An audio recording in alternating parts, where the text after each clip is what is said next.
அனைவருக்கும் வணக்கம். நாம் இன்னைக்கு டிஎன்பிஎஸ்சி பொதுத்தமிழில் உள்ள ஒரு முக்கியமான பகுதியை தான் பார்க்க போகிறோம். அது 9ஆம் வகுப்பு பாடப்பகுதியில் உள்ளது உரிச்சொற்கள். உரிச்சொற்கள் நம்ம ஏன் பார்க்க போகிறோன்னா, அது இலக்கண குறிப்பில் கேட்பாங்க.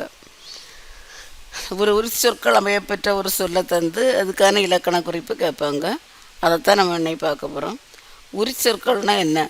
உரிச்சொற்கள் பெயர்களையும் வினைகளையும் சார்ந்து பொருள் உணர்த்துகின்றன. உரிச்சொல் இசை, குறிப்பு, பண்பு என்னும் பொருள்களுக்கு உரியதாய் வரும். உரிச்சொற்கள் ஒவ்வொன்றும் தனித்த பொருளுடையவை, ஆனால் இவை தனித்து வழங்கப்படுவதில்லை. உரிச்சொற்கள் செய்யுளுக்கே உரியன என்று நன்னூனார் கூறுகிறார்.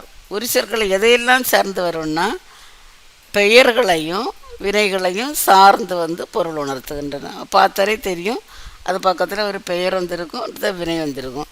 அடுத்தது எதுக்காக ஒரு பொருளாக இந்த உரிச்சொல் இசை, குறிப்பு, பண்பு என்னும் பொருள்களுக்கு உரியதாக வரும்.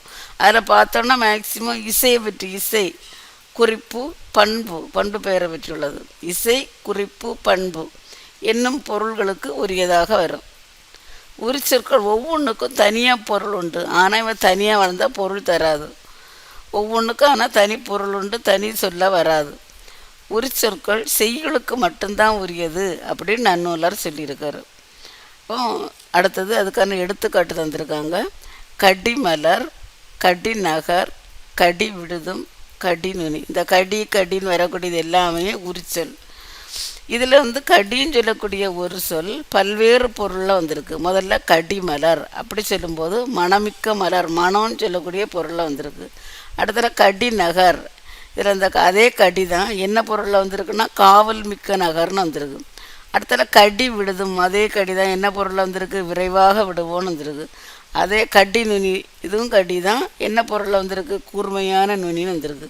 இது ஒரு சொல் பல பொருளுக்கு உரியது.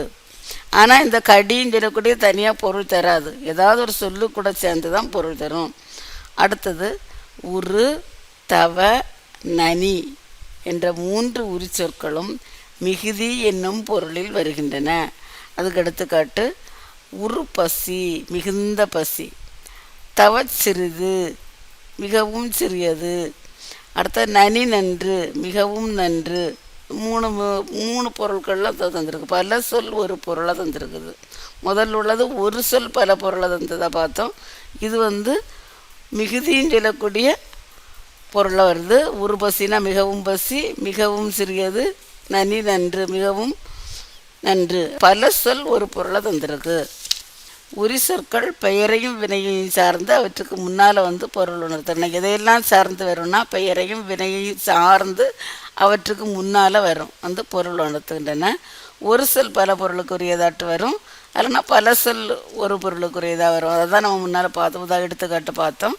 மழ, குள என்பவற்றிலிருந்து உருவானவை மழலை, குழலை போன்ற சொற்கள். உவப்பு ப்ராக்கெட்டில் உவகைன்னு தந்திருக்காங்க. பசப்பு, நிறமங்குதல், பயப்பு, பயன் போன்றவை அப்படியே பயன்படுகின்றன. செழுமை என்பது செழித்த, செழிக்கும் என்னும் பெயராகவும் வினையாகவும், விழுமம் என்பது விழுப்பம், விழுமுதல், விழுமிய என்னும் பெயராகவும் வினையாகவும் பயன்படுகிறது. பிற உரிச்சொற்கள் அவ்வாறே தற்காலத்தில் பயன்படுகின்றன. இதில் மழை, குழான்னு சொல்லிட்டு ஒரு வேளை வரலாம், ஆனால் மேக்சிமம் இந்த கடி, தவ, நனி இந்த மாதிரி தான் கேட்பாங்க. அதனால் உரிச்சல் கண்டுபிடிக்க உங்களுக்கு தெரியும். நன்றி. வீடியோ பிடிச்சிருந்தா லைக் பண்ணுங்கள். டிஎன்பிஎஸ்சி தொடர்பான அனைத்து வீடியோக்களும் ப்ளேலிஸ்ட்டில் இருக்குது, பார்த்து பயனடையுங்கள். நன்றி. வீடியோ பிடிச்சிருந்தா சேனலுக்கு சப்போர்ட் பண்ணுங்கள். நன்றி.